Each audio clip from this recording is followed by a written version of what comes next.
They nicknamed him Gold. He had the looks, charm, physique, intelligence. Very popular. I shadowed Gold. Who wouldn't? Who wouldn't shadow Gold? Dino was gold, and Dino was gold to me. I was the younger brother. I was the younger brother that had him on the pedestal.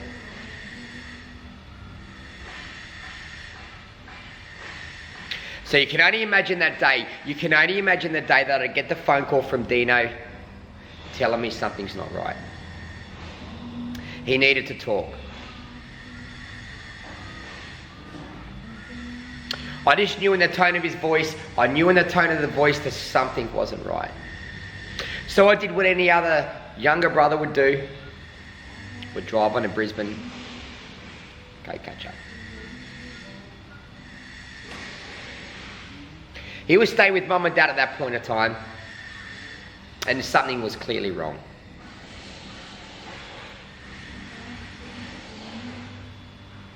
So when I approached Dino, he was very quiet. Unlike anything I'd ever seen before.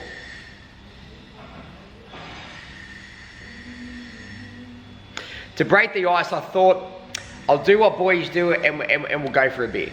We'll go to the pub and try and break that ice. Sure. That was the response. We go to the pub. Clearly I go by the rounds. I knew Dean was short on dollars. So we sit down, we have the beer, and he mentioned he needs some money. Not a problem. I go straight to the ATM. And I get the money he needed. Gave him $1,000. If someone gave me $1,000, I'd be pretty happy.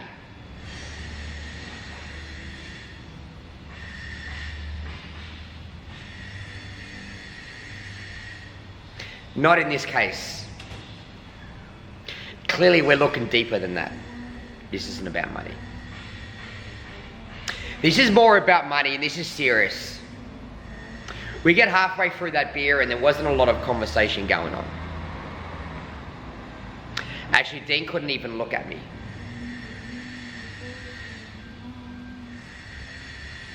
Which again wasn't like Dean.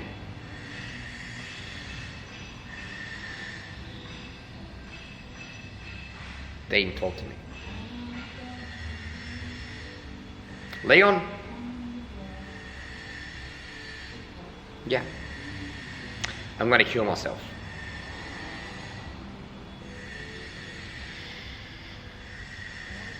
Think of that statement for a second and think how you would respond.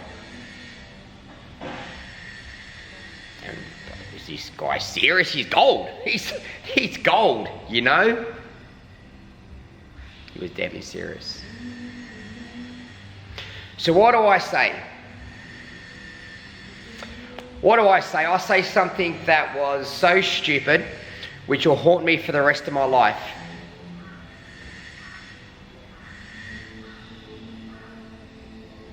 Why don't you go see someone, Dean?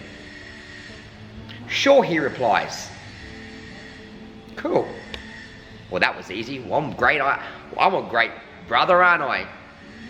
Problem solved. So I thought, let's have another beer. Okay. That was the conversation.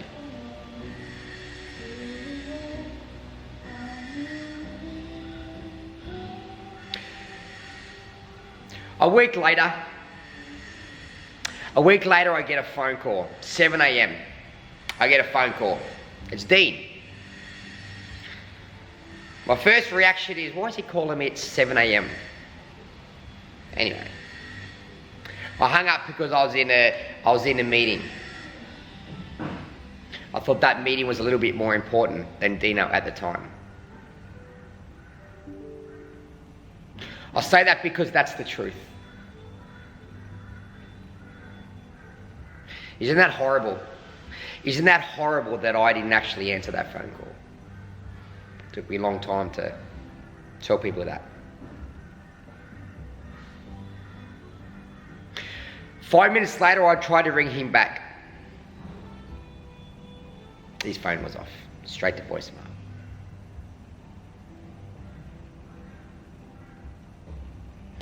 That was the last time I'd ever speak to Dino.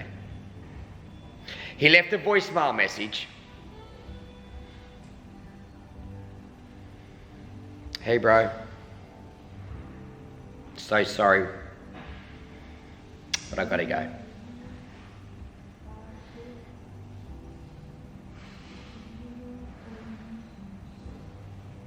During that day, I had no idea where he was, what he was planning, was he serious? It was a sit-in waiting game. So I just carried on my normal day. I didn't know what to do.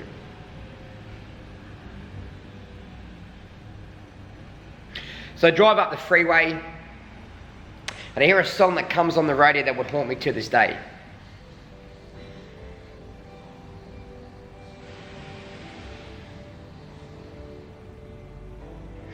I get home, carry on with my normal evening, and the night drew dark. I got more worried. Then that phone call come. When anyone gets a phone call, that late night phone call, you know this may not be good. Dad rung, 10:30. In hysterics, and I could hear my mum in the background. Well, you could visualise it in your mind. They found Dean. He took his life. I didn't even know how to respond. I didn't even know what to say. I didn't know, do I break down? Do I cry? I didn't know what to do. How do you feel? Because you don't hear that every day. So all I did is went in autopilot and we drove down to Brisbane to console Mum and Dad. And you can only imagine when I walk through that door, when I see my parents. My sisters were there as well. It is so clear in my mind, the reactions and the faces. It shattered me forever. Suicide shatters people forever. It leaves a trail of destruction like no other. So a few months pass and things aren't great.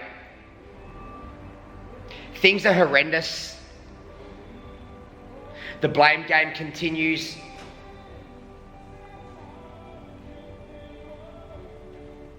There's fighting everywhere. So I do what I do, and I need to go in action mode. I need to find a way to move forward. You notice I said move forward, I didn't say move on. There's a difference. My ticket to moving forward and trying to overcome this adversity was to do the only thing I know that I do well, which is a bodybuilding show. So I contacted the best coach that I could possibly find around the world, Dr. Layne Norton. He's my friend to this day, because he saved my life. So I contacted him. I locked myself in for 20 weeks of prep to do a show. People thought I was mad, crazy. I've dissected myself from the family. I'm trying to find a means to move forward because I know I have to. My dad cannot hold the family together on his own, and this is the point of time where I felt in life that I need to stand up. This adversity that I'm going through, that I was going through at that moment, would define me, would build me, would make me the person that I am today. We do this 20-week preparation. We get to the end. We get to the show. The training up until that point was great. The training up until that point broke me many, many, many times behind closed doors. Behind closed doors, I was a wreck. I put on a show for everyone. How you doing, Leon? Great, thanks. Anyone drag a soul down? No, I wasn't doing great. But I knew I had to push through because I had to get to the end. I had to get to the end because it was my ticket. That was my ticket through adversity. And I knew it was going to make or break me. And it wasn't going to break me. I was breaking through prep, but I wasn't completely broken. And I pushed through, and I got to the end, and I got to that show, and I got backstage. And you wouldn't believe it, I'm backstage and I'm ready to go. And the body shuts down, I shut down. My mind shuts down. It's as if the body's gone, Leon, you won. No, I haven't won yet, I haven't got on stage yet. The heavens are trying to tell me my journey through adversity. I've got there, I've won. No, that wasn't the goal. It was incomplete. So I'm backstage and I'm ready to walk on stage. Then all of a sudden, whilst my body had shut down, there was this bolt of lightning. Bang, there was this bolt of lightning, and I'm up, and I don't know what happened, but I've said a little prayer. I said a little prayer prior to that, and all I can imagine that Dino's just given me that one last shot, mate, one last shot. Come on, brother, one last shot.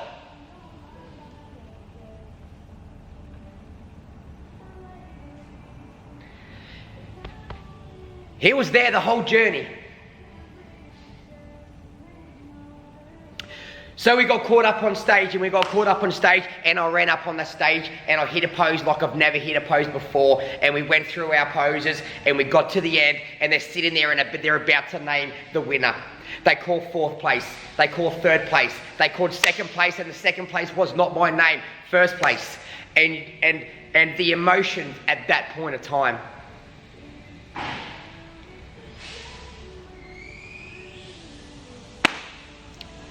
There are no words.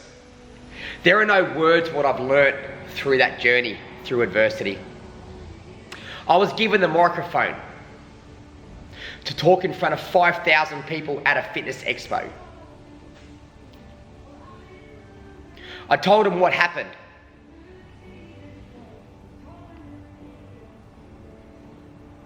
Could hear a pin drop. That moment right there defined me. Define who I am. Define how strong you can be. Anyone can be. If you don't quit and you can push through adversity. It is one of the hardest things you are ever going to do. I wouldn't be here today talking to you guys if I quit. We don't quit. Because quitting's easy, and there is no satisfaction at the end if we quit.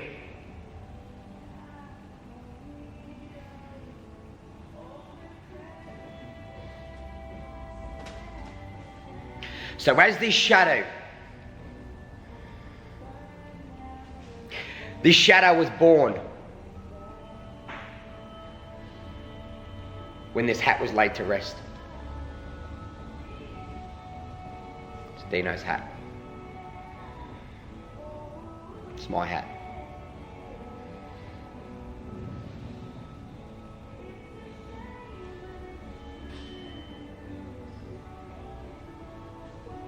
Thank you.